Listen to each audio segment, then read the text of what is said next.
Knicks and Cavs, and they play tonight in Cleveland. That's where we find our Stephen A. Smith. New head coach David Blatt has asked that many manage their expectations for this team, while odds makers seem to ignore that. They have this team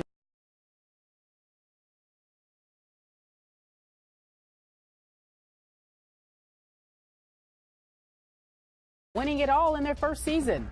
LeBron, Kyrie, and Kevin are now the new big three in the NBA, and tonight's game will soon be unlike any other season opener in NBA history. It's a homecoming. It has become the destination for marquee players. But most importantly, can this team win it all? For me, it's me getting back to the journey.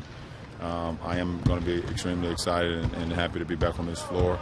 But as far as what the meaning is all about, the meaning is still the same as me preparing for a long journey to try to win a championship, and that's my mindset. Well, the preseason was a time for us to learn and build and gain chemistry, and I think over the 4 weeks we did that. Obviously, is that where we wanted to be long term? No, but it's a start, and we are in the right direction. I'm excited to be a part of it. I'm excited to be back, and I'm going to have a lot of fun with it. Ben seems too excited there, but managing expectations. 8 Eastern tonight, LeBron-led Cavaliers.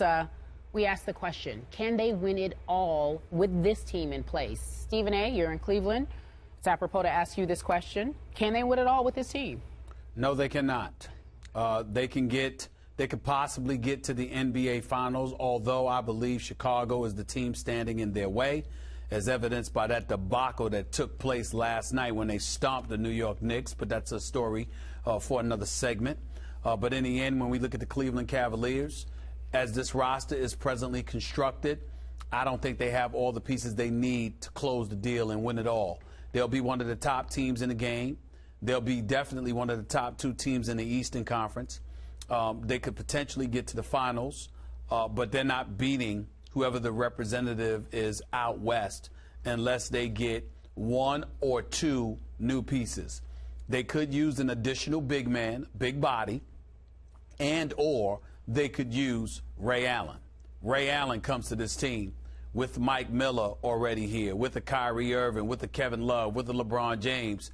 Oh, it could be special. There's no question about that. But if you don't get a Ray Allen, you don't get an additional big body, I don't think you're beating a team out west. So the answer to the direct question of whether or not they could win it all is no. I do think they can win the Eastern Conference, and I'm going to stick with my pick of Cleveland to win it all in the East, even though I think we all learned last year during the finals just how important depth is, as we saw from my San Antonio Spurs. And I saw a whole lot of depth from the Bulls that you picked last night. We'll talk about that in just a moment.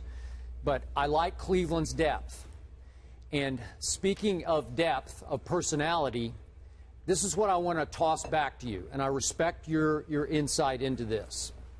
I am fascinated, starting tonight, to see LeBron James without Dwayne Wade at his side.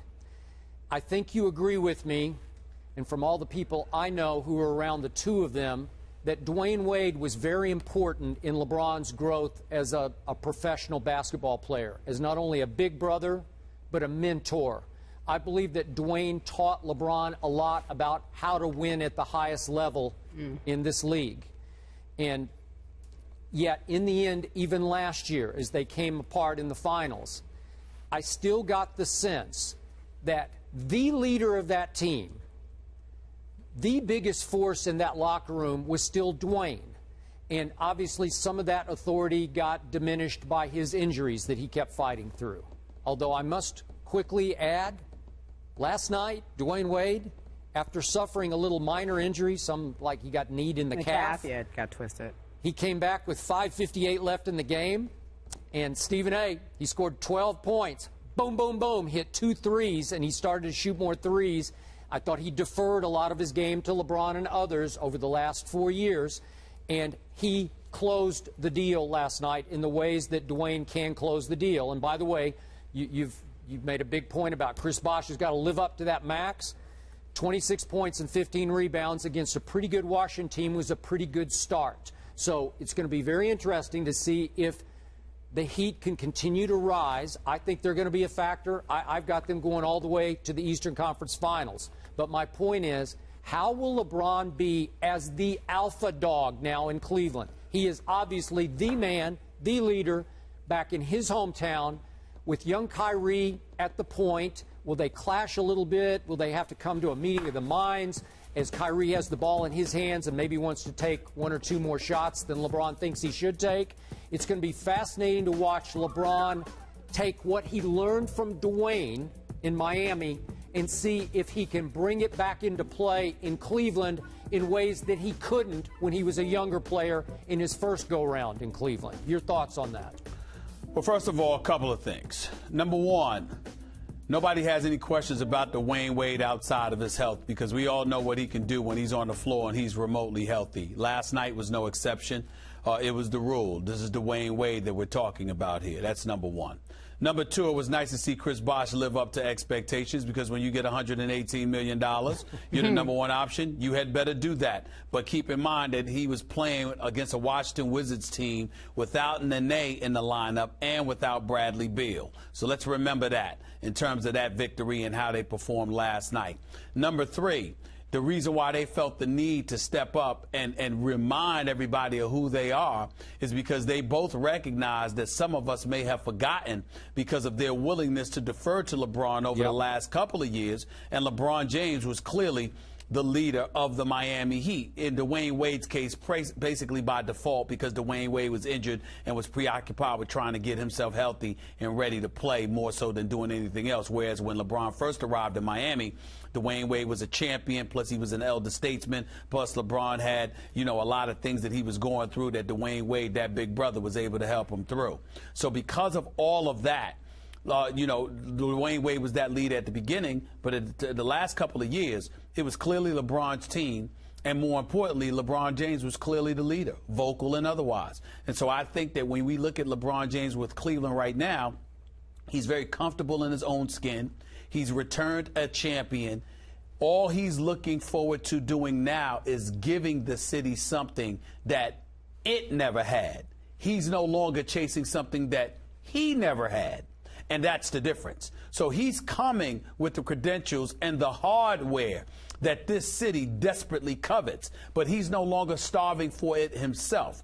Therefore, the level of pressure that was placed on his shoulders in years past, the questions, the cynicism, the apprehension, etc., they no longer exist when it comes to LeBron. He's established himself.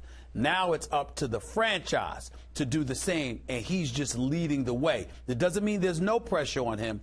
Of course there is, but it's a different kind of pressure. It's pressure that's relatively self-inflicted because he's on a mission to give the city something it never had in its life. It never had an NBA championship. Sure. That's what he's after. He's not chasing it himself anymore, and there's a huge, huge difference. Okay, but as Kerry pointed out as we started this topic, in interviews, LeBron's already starting to come off as a little weary of the questions, all the questions about how's it going to be, the pressure questions. I do think there's a lot of pressure on LeBron. I don't think you can discount it. It might be a different kind, but are you saying there's far less pressure than there was early on in Miami? I'm saying there's far less pressure because it's different. I'm not trying to say that the pressure is not immense, but there are different kinds of pressure, Skip. It's one thing when you're chasing something. It's another thing when people are questioning whether you could ever accomplish it because you've never done it before. That's the difference. When you return as a champion, there are no one can ever say, again, LeBron James has no rings. He should be called Prince James, like some people who will remain nameless called him. Nobody can say those things. I used to say it all the time. Yeah. Nobody could say those things about him. Now all you can say is, well, he hasn't done this in Cleveland. He hasn't done that in Cleveland, but you can't say he hasn't done it. So the pressure is different. Okay. And because of it, that's a lesser load. But last quick point, wouldn't you agree, though, that a lot of people are billing this as the new super team? I'm seeing predictions of this team's going to average 115. Whoa. That's their problem. That's their problem. And here's why. Because when the original Big Three first formulated, I'm not talking about KG, Ray Allen, and Paul Pierce in Boston, of course. I'm talking about LeBron and D. Wade and Bosh. They lost that first year. Yeah. So nothing's going to be worse than that. They lost that first year. All the expectations were on them, and they were considered better than Dallas. And to this day, people believe they should have beaten Dallas. So that was really a big-time flop. You could say what you want about the Big Three all you want to, but anybody who knows anything about the game of basketball can't definitively look at the Cleveland Cavaliers and say they're better than the San Antonio Spurs. You can't do that. Okay. You can't do that. All right. And as some people did point out at the time, and what was it, 2011, that meltdown against Dallas in the finals. We are going to mention that. I think that later was on in the show. That was on LeBron, I think. Right. Stephen A., you were at the game last night, and you predicted that your Knicks would not win, that they would, quote unquote, stink up the joint. You were right about that, you know. Yes, I was, Kerry. Are you reminding me for that for a reason? Because we're going to that topic at this moment. Yes, so I figured. So smile when we discuss it.